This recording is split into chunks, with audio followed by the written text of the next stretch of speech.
Ayni damda Oliy Majlis Qonunchilik palatasida Milliy tiklanish fraksiyasi hamda Mehnat, Sog'liqni saqlash va ijtimoiy masalalar qo'mitasi tomonidan maktabgacha ta'lim muassasalarida bolalarning sog'lom ovqatlanishi bo'yicha amalga oshirilayotgan ishlar yuzasidan kengaytirilgan yig'ilish o'tkazilmoqda.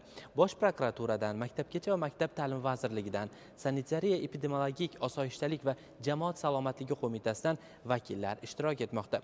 Yig'ilishda xalq vakillari mutasaddilarga jarayonda uchrayotgan muammolar, yod masalasi, maktabgacha ta'lim tashkilotlarida ovqatlanish holatlari yuzasidan og'riqli savollarni o'rtaga tashlamoqda. Jarayonlar ushbu videoda.